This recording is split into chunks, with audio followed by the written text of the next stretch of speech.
Oke, baik. Assalamualaikum warahmatullahi wabarakatuh. Waalaikumsalam. Selamat malam, sahabat multiliterasi. Kembali bersama saya Yusuf Lambang selaku host di Multiliterasi Channel. Pada kesempatan kali ini kita kedatangan narasumber yang tentu sahabat-sahabat semua mungkin sudah tidak asing ya. Beliau adalah Dr. Yunus Abidin. Beliau adalah salah satu pemerhati pendidikan Indonesia.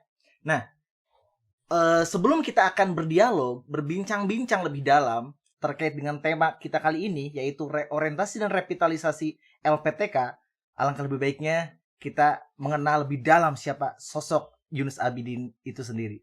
Saya berikan kesempatan kepada, saya harus memanggil siapa ini? Pak Yunus apa Mas Yunus? Kalau saya ingin muda ya panggil Mas saja. Mas ya, baik. Silakan Mas Yunus perkenalkan diri kepada sahabat-sahabat multiliterasi. Oke, selamat malam sahabat-sahabat multiliterasi. Saya Yunus Abidin.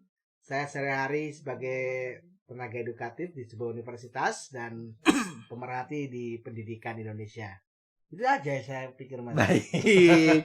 Sahabat multiliterasi cukup simpel ya, sederhana ya. Nah, untuk selanjutnya kita akan berbincang-bincang nih terkait dengan reorientasi dan revitalisasi LPTK, Mas Yunus. Yeah. Nah, di kehidupan dewasa ini, saat ini Indonesia itu bisa dikatakan saat ini sedang mengalami keterpurukan lah.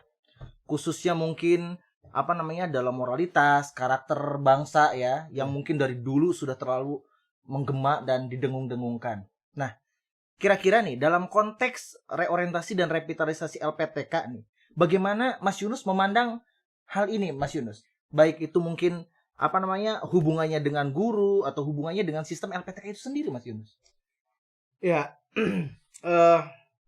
kalau kita bicara bahwa kita disebut sedang mengalami semacam keterpurukan di dunia moral dan lain sebagainya gitu ya. Iya. Memang kalau kita mau jujur sih itu bukannya kesalahan guru gitu ya, betul. kesalahan seluruh sistem ya, lingkungan pendidikan ya. Baik itu lingkungan keluarga lah, lingkungan sekolah lah, ataupun lingkungan dalam kenegaraan gitu. Tapi kalau kita fokuskan pada LPTK, tentu ada beberapa hal yang harus kita bidik di LPTK itu sendiri. Bahwa mau tidak mau, suka tidak suka, guru-guru yang dihasilkan atau yang saat ini ada itu memang mereka dihasilkan dari sebuah pabrik yang disebut dengan LPTK. Baik. Sama kalau teman-teman beli beli kue misalnya, itu kalau nggak enak jangan gugat warungnya gitu. Iya. Pabriknya gitu pabriknya, kan. Pabriknya yang salah. Gitu. Menarik. Itu artinya bahwa LPTK nggak bisa lepas tangan dari, kalaupun sekarang dikatakan kegagalan guru katakanlah. Iya. Itu salah satu faktor besarnya LPTK. Karena LPTK yang meraciknya, LPTK yang menciptakan, yang memilih bahannya kan. Betul. LPTK yang kemudian memproses dari mengadon kuenya itu, kemudian meracik, kemudian membakar di oven, mengemas sampai menjual kan mereka gitu. Iya. Jadi itu artinya apa? Artinya bahwa ya kita harus mau jujur, ada sesuatu yang harus kita reorientasikan di LPTK. Nah, ini menarik sekali nih. Pertanyaan selanjutnya nih Mas Yunus nih. Tadi bicara ya terkait dengan sudut pandang terkait dengan keterpurukan negeri ini dalam perspektif sistem LPTK lah. Nah, sebenarnya LPTK itu sendiri selama ini tuh bagaimana menjalankan peran dan fungsinya, Mas Yunus? Khususnya dalam melahirkan kader-kader calon seorang guru agar bisa melahirkan generasi-generasi tadi yang kita bicarakan, yang bermoral. Belum nanti kita akan bicara kepada generasi yang harus memiliki keterampilan abad 21. Nah, kira-kira dalam sudut pandang Mas Yunus itu sendiri gimana?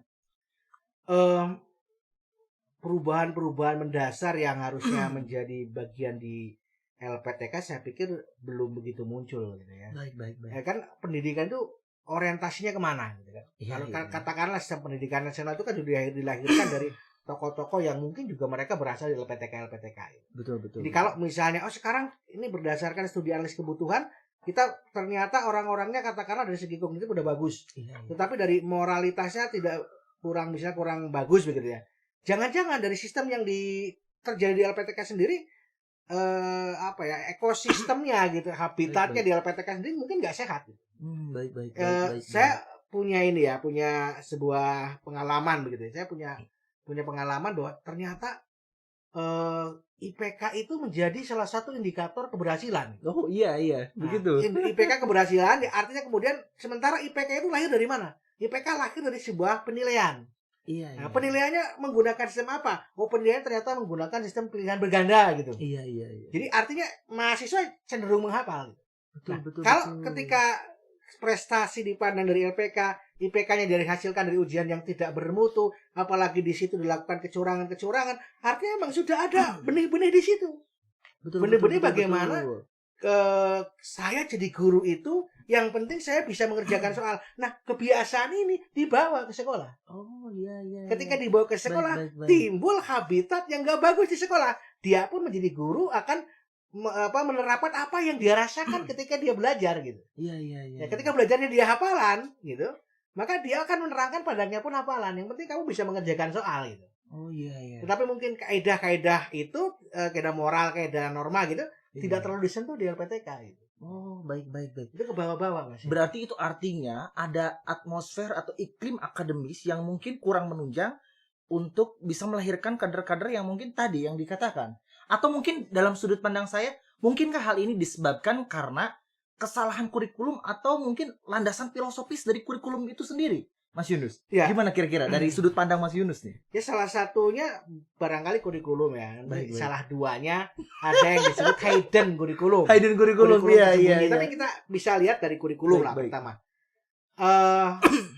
Kurikulum itu kan dilahirkan dari dua sudut pandang. Pertama ada yang disebut dengan sudut pandang scientific vision. Scientific itu pandangan keilmuan. Jadi sebuah kurikulum mestinya dihasilkan bahwa ke depan itu ilmu akan berkembang seperti apa, sehingga kurikulum kita harus mengacu pada perkembangan ilmu tadi. Baik. Kedua, bahwa kurikulum dihasilkan dari apa yang disebut dengan market signal, kebutuhan pasar. Iya. Nah, itu harus seimbang gitu. Karena kalau kita menciptakan kurikulum yang hanya berbasis pada scientific vision, mungkin kita tidak akan mempertimbangkan masyarakat. Sehingga kurikulumnya mungkin akan sangat melonjak, lulusannya bagus gitu, tapi tidak terpakai di masyarakat. Kenapa? Karena mereka terlalu tinggi, high misalnya, low quality gitu ya. Iya. Sebaliknya, ketika kita hanya berorientasi pada kebutuhan pasar, kita akan menciptakan generasi yang mungkin akan hidup yang berguna begitu, 1, 2, 3, 5 tahun lah, 10 tahun lah maksimal. Selebihnya ketika perkembangan ini berkembang, dia mungkin akan mengalami kesusahan mengalami perkembangan. Jadi mestinya kurikulumnya didasarkan pada scientific vision dan market signal. Kalau sekarang market signalnya misalnya adalah bagaimana mendidik anak yang bermoral, yang bermutu, berarti kurikulum di LPTK-nya tolong ada dimensi-dimensi itu yang menjadi bagian tidak terpisahkan dari kurikulumnya. Implementasinya di kampus, di hidden kurikulumnya, tentu itu harus menjadi dijunjung tinggi gitu. Tapi gini Mas, ada sesuatu yang menurut saya perlu diperhatikan ketika kita bicara hidden kurikulum gitu. Hidden kurikulum yang dimaksud dalam pandangan saya itu bukan hanya bagaimana misalnya seorang guru mempertahankan status quo-nya. Iya. Kuliah mesti pakai celana, pakai rok gitu ya. Harus apa gitu. Tapi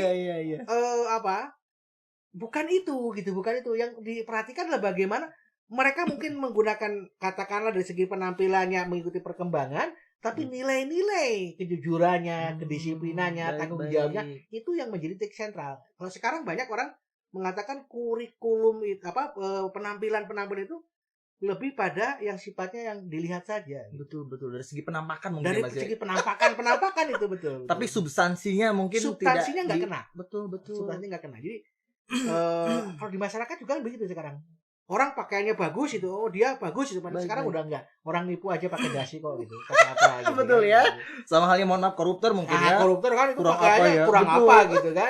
Kurang apa, tapi kenyataannya dia punya jiwa yang kropos di situ. Baik. Jadi itu artinya bahwa memang ada suatu pemikiran agar LPTK itu bisa memahami dua hal tadi ya. Yang pertama itu adalah tadi scientific vision dan kedua itu adalah market signal ya. Artinya tadi seperti apa yang dijelaskan oleh Mas Yunus, berarti sebenarnya esensinya itu bagaimana LPTK itu harus tetap berpegang teguh pada nilai-nilai progresifis. Progres artinya kita maju mengikuti perkembangan zaman, dan ada nilai esensialis mungkin. Yang perlu menjadi dasar ya. Mungkin seperti itu Mas Yunus. Ya.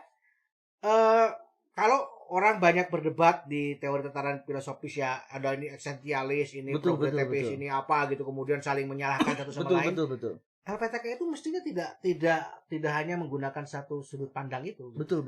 Ada sesuatu yang harus dilestarikan dari budaya-budaya, nilai-nilai, pandangan-pandangan hidup bermasyarakat. Baik. Ya, istilahnya apa ya, kebijakan lokal atau kebijakan kebajikan gitu ya. Betul. Itu secara esensialis bisa dipertahankan. Betul. Lokal jenius. Betul. Itu kebajikan lokal tuh ya itu dipertahankan karena itu adalah sesuatu yang hidup sudah mengakar, mengurat, menadi di seluruh membumi ya di seluruh kehidupan Indonesia gitu. Kehidupan masyarakat gitu. Iya. Ya progresifnya tadi ikut perkembangan zaman apa-apa. Nah, itu juga menjadi bagian penting. Tetapi yang dimaksud dengan esensialis tadi bukan hanya sekedar penampakan tadi. Betul. Kita kadang-kadang yang diabadikan substansinya gitu ya, Mas. Betul. Substansinya gitu. Bahwa pakaiannya mungkin sebelum jadi guru mereka agak aneh-aneh atau menyesuaikan perkembangan zaman ya. Saya pikir nggak ada masalah selama dia santunnya dipertahankan, hormatnya dipertahankan, bagaimana daya juangnya dipertahankan, menghormati orang tuanya dipertahankan tuh nggak ada masalah kan. Betul. Sekarang kan ngeri gitu Mas.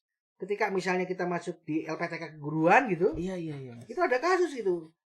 Ada meja di depan kelas, siswanya duduk di depan kelas, dosennya lewat gitu. Itu kan kalau zaman kita gitu ya, betul. Kita turunlah dari meja gitu ya. Betul. Ini enggak gitu. Nyapa sih ke gurunya, nyapa ke dosennya, tapi dia itu nggak turun dari meja itu kan artinya dia nggak sopan gitu.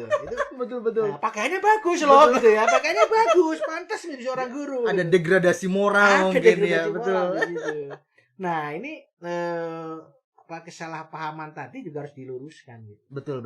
Nah, jadi mungkin dapat saya kristalkan ya bahwa esensi pembicaraan kali ini tuh khususnya tadi bicara tentang kurikulum, artinya bahwa meskipun perkembangan kehidupan sudah beranjak baik itu ilmu pengetahuan dan teknologi ke depan, tapi harus tetap menjunjung tinggi nilai-nilai keluhuran mungkin ya, nilai-nilai kebudayaan, nilai kebajikan, mungkin demikian ya, Mas Yunus ya.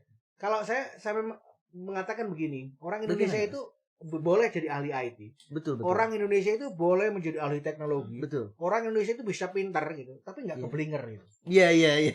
Gitu ya. Nah, orang banyak pintar, tapi nggak boleh keblinger. Nah, yang menyebabkan keblinger tadi karena dia tercerabut dari budayanya, dari masyarakatnya, nilai-nilai normal dilanggar. Betul gitu. Ya, sosial budayanya. Ya. You can make the good people lah. Gitu. Anda bisa jadi orang baik, orang pintar, orang ahli teknologi, tapi tetaplah jadi orang Indonesia. Setuju saya. Itu penting, penting ya. Mas Yusuf bahasa Inggrisnya bagus boleh, bahasa Jepangnya bagus boleh, teknologi Jepangannya bagus boleh. Tapi ketika bicara esensi kehidupan, Mas Yusuf tetap orang Cirebon kan gitu. Betul. Identitas diri agar kita itu tidak kehilangan nilai kesejatian diri lah. Itu gitu. Nah, baik Mas Yunus. Ya. Ini pertanyaan terakhir nih dari saya nih. Ya. Terkait dengan LPTK dan terkait dengan kurikulum tadi ya, kita memfokuskan diri ya. Bahwa kehidupan saat ini tuh kan kehidupan tuh maju ya, dan kemudian dalam konteks pendidikan saat ini tuh sebenarnya bukan hal yang baru, ini sudah lama diperbincangkan, hanya implementasinya itu sepertinya mungkin sangat sulit ya, karena mungkin banyak orang yang keliru atau salah menafsirkan terkait dengan konsep triple helix. Jadi ada teori 3 dimensi di mana hubungan antara industri, kemudian pemerintah, dan kemudian universitas harus bersinergi, Mas Yunus. Bagi saya itu hal itu mungkin merupakan sebuah keniscayaan lah ya, apalagi dalam konteks revolusi industri 4.0.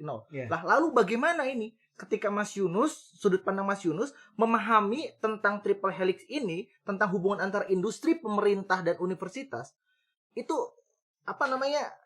takutnya akan terjadi sebuah salah penafsiran khususnya dalam LPTK sehingga hanya berorientasi melahirkan generasi-generasi yang pragmatis materialis gitu. Artinya hanya pendidikan diorientasikan hanya untuk keterampilan menyiapkan para pekerja-pekerja gitu loh, Mas Yunus.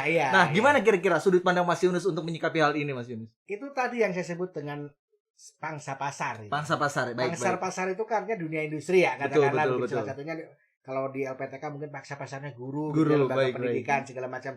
Oke, lembaga pendidikan sekarang yang memerlukan apa? Lembaga pendidikan katakan memerlukan guru yang ahli IT gitu kan? Baik. Oke, berarti kalau gitu perguruan tinggi harus menyiapkan prasarana lengkap pembelajaran berbasis IT gitu kan? IT, baik. Nah, nanti kemudian pemerintah menyokong di situ, menyokong ke perguruan tinggi. Saya siapkan nih sarana prasarananya perguruan tinggi. Silakan pakai, cetaklah anak-anak muda, cetaklah lulusan-lulusan yang bisa dipakai di sekolah-sekolah tadi gitu kan. Betul. Mestinya kan gitu ya. Iya. Tetapi kan ingat tadi saya katakan bahwa perguruan tinggi bukan hanya pangsa pasar. Baik. Perguruan tinggi adalah scientific mission. Baik. Ketika mengatakan scientific mission, kita akan cetak guru-guru kita itu guru-guru yang terpakai saat ini, tapi dia tetap berwawasan ke masa depan. Tapi ingat satu lagi, tetap pijakan mereka itu, kembalikan mereka pada norma-norma dan aturan-aturan lokal wisdom yang ada di Indonesia. Luar biasa ya. Itu yang penting. Ini seperti ada sosok nasionalis sekali ya. Oh, jelas. Berjiwa Indonesia ya. Ini baru kali ini saya mendapatkan narasumber yang apa ya? Sepertinya jiwa Indonesia mengkristal dalam jiwa Mas Yunus. Ya. Indonesia itu menarik, Mas. Menarik ya, Mas ya. Menarik. Hanya saja mungkin banyak orang yang kurang mengenalnya lebih dalam, Mas Yunus. Ya. Sehingga Indonesia itu hanya sebatas keragaman budaya semata, apalagi hanya dalam perspektif pariwisata seperti itu, Mas Yunus ya. Padahal banyak nilai yang bisa digali oleh kita. Nah, itu yang menurut saya keliru itu gitu ya. Orang banyak menganggap katakanlah lokal wisdom tadi, kebajikan tadi itu sebagai sesuatu yang tidak logis, tidak gitu. Betul. Padahal kan sudah ratusan ribuan tahun hidup gitu. Betul. Tidak bisa terpikirkan oleh pikiran gitu. Biarlah itu orang-orang yang itu. Kita tahan itu, tetap kita wariskan pada anak-anak, karena itulah ternyata ciri keindonesiaan. Baik. Nah, kan ini orang IT Amerika nih, oke lah, gini posturnya, profilnya. Ini IT Arab nih ya, profilnya begini. Ini IT Indonesia. Betul. Maka ketika apa bedanya ketiga IT ini sama-sama menguasai teknologi, tapi mungkin ada bedanya. Oh, sopan santunnya, ininya. Nah, itu yang dipertahankan. Baik. Wah. Anda Mas Yusuf boleh jadi ahli. Baik. Di mana negara mana, tapi ketika Anda berpijak, Anda tetap dijiwai oleh keindonesiaan. Baik, menarik sekali ini Mas Yunus ya. Baik pemirsa, tadi kita sudah bisa mendengarkan bagaimana perbincangan saya dengan Mas Yunus sebagai narasumber dalam mencoba berdialog ya terkait dengan reorientasi dan revitalisasi LPTK. Jadi mungkin secara sederhana saya dapat menyarikan bahwa khususnya LPTK, sebuah lembaga yang melahirkan kader-kader calon seorang guru, itu harus mampu berorientasi untuk melahirkan generasi-generasi masa depan. Generasi yang mengikuti perkembangan ilmu pengetahuan dan teknologi. Tetapi satu hal yang menjadi perhatian dan menjadi nilai substansinya adalah bagaimana LPTK bisa melahirkan generasi yang tidak lupa yang tidak melupakan identitas jati dirinya. Ini hal menarik sekali. Baik pemirsa, mungkin ada closing statement untuk mengakhiri perbincangan kita Mas Yunus, karena sepertinya 10 SKS nggak cukup ini kalau berdialog terkait dengan ini. Nanti kita di lain kesempatan mungkin kita lanjutkan lagi. Kita lanjutkan ya. Semoga berkenan ya Mas Yunus ya. Insya Allah. Silakan, mungkin barangkali ada pesan. Saya hanya akan berpesan ini buat semua generasi muda, bahwa Anda bisa menjadi seorang ahli, seorang hebat, seorang yang menguasai teknologi, tapi Anda tetap orang Indonesia. Pertahankan jati diri Anda. Itu aja Mas. Baik, terima kasih. Oke, sahabat-sahabat multiliterasi, sepertinya untuk pertemuan kali ini kita sudahi. Untuk selanjutnya nanti kita akan berbincang lagi, berdialog lagi terkait dengan segala fenomena pendidikan dan hal-hal menarik lain yang bersifat mungkin kontemporer lah ya. Baik, mungkin cukup sekian dari saya sebagai host. Saya Yusuf Herlambang dan Mas Yunus Abidin. Kami pamit undur diri. Assalamualaikum warahmatullahi wabarakatuh. Indonesia membutuhkanmu.